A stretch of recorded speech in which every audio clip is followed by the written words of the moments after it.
Hello there guys and welcome back to the channel. Now who says I never have anything good to say about Kabam? Because I do wholeheartedly believe, and this might be somewhat controversial statement, that this Dani Moonstar in Winter of Woe Week 4 is a perfect challenge mode fight.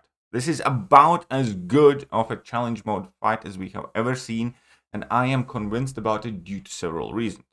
Number one, it effectively forces us to learn, because vast majority of the players who do these objectives, especially if they do try and don't just revive through, will finish this fight having learned something that most of us did not know how to do, which is how to deal with Dani Moonstar's level 2. Ever since she was released, basically, she hasn't been overly present in the game because she is one of the worst champions of 2023, and also because we could just bait out the level 1s, and that's super easy to dex. Level 2 seemed like a nightmare, most of us didn't try. That already is valuable. Also, the entire design philosophy here, the fight is hard. It's not mind-numbingly hard. It's not insanely hard. There is a clear design objective here. Do not mess with her buffs, right? So don't cheese her like Nimrod or something like that. And she's only going to be throwing level 2s, basically. Also, you do need to worry about miss when hitting her block and how many times you parry. So you have slightly harder openings, which also leads to learning something new, because this fight I discovered that you can sidestep medium her just like you do Domino, getting easy openings against her. And then the level 2 thing. Ultimately, again, it was something that initially seemed extremely daunting. When I saw the nodes, I was like, oh god, this is going to be rough, because I have no idea how to deal with Dani Moonstar's level 2. I've never once successfully in my life dexed it, to a point where now I went with the Deathless Guillotine objective and then dexed it like 20 times in a row, without taking, shred of block damage. So, that means I got better as a player. And I'm very happy with that. Additionally, the fact that the fight was not too easy, that I didn't just randomly solo her like Hulkling in my first or second try, means that it was actually challenging. Means that I did get frustrated. Means that I did restart and use some of the refills, which I find perfectly appropriate for a challenge mode content. Because if it's too easy, it kind of feels shallow, in my personal opinion. And this absolutely was not the case, especially at the beginning. And lastly, where I think the biggest kind of like surprising compliments would come to Kabam, even the objectives were borderline perfect for this fight. Let me explain what I mean. So obviously for higher end players, you have most of these champions at some meaningful ranks. And here, the big hero would largely be Guillotine 2099, even though I do believe that you could pretty much say the same if you had ranked up Psylocke. I'm quite annoyed that Magic didn't work, because that would have been effectively another champion that kind of fits in that mold. And that mold was, you'd prevent her from throwing level 2. So this is the perfect, I would say, beginner objective.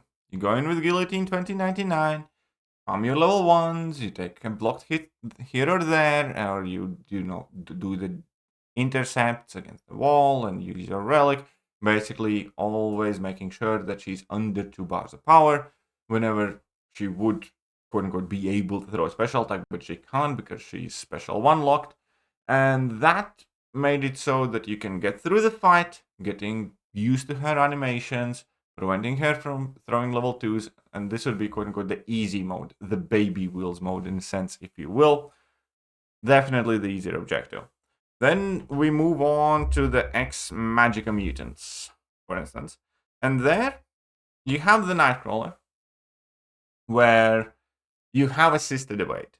You effectively have a couple of options, where you have Nightcrawler, where you have assisted evade, where you do feel more confident trying to evade her level 2 and succeeding slightly more. There's also the option of Professor X, who can go full nuke mode should you choose to go that way.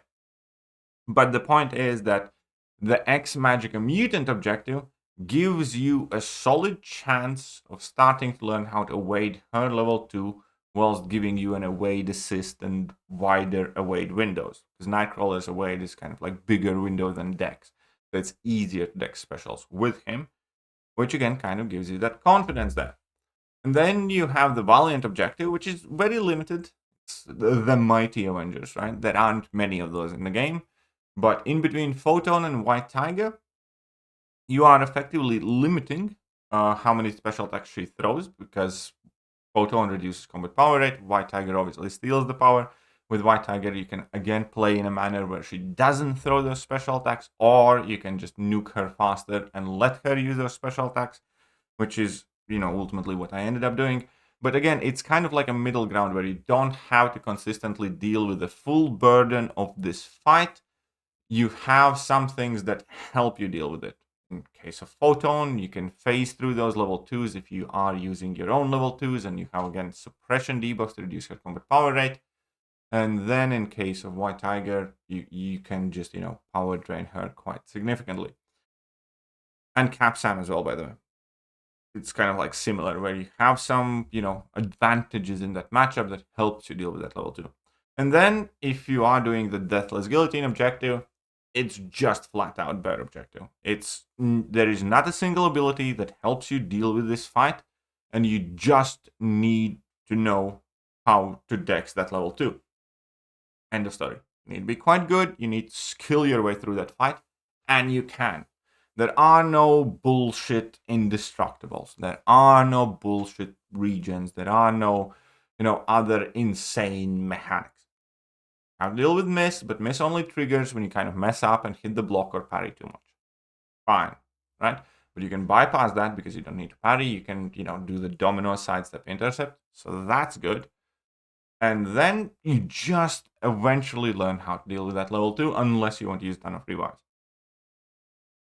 And it's you can even see it in the live stream, where I start with the baby steps myself, and I'm learning, and I'm getting better, and I'm getting better. And at end of this fight, having done all of these objectives, when I did get solos for every single objective, I genuinely feel better. I genuinely feel like I have enjoyed this game. Like, I had fun. Yeah, it's slightly frustrating, but, I'm up for the challenge. I'd say I'm game, I'm getting in it. And I like that a lot. I like the fact that I was getting gradually better at this matchup and the fight.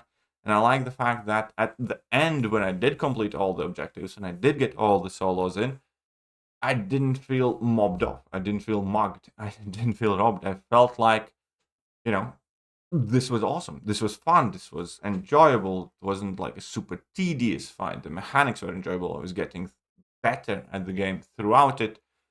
And it was something that is not present in a lot of other game modes, in my opinion. Therefore, from my recent memory, this is pretty much the best single fight that Kabam has released, especially for like Winter of Warp type of content. Because it pretty much had everything with the perfect design philosophy, with the perfect objectives to kind of like ease you into it and let you get better and better and better.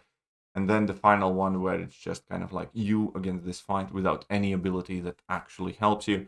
And, if you're using Deathless Guillotine against Dani Moonstar, you might as well be using Groot. That would be the same effect. Obviously, the fight would be a lot longer, but the point is, there's not a single thing that helps you in this fight. It's just you outskilling Dani Moonstar's level 2 and getting your intercepts in and, being a capable player.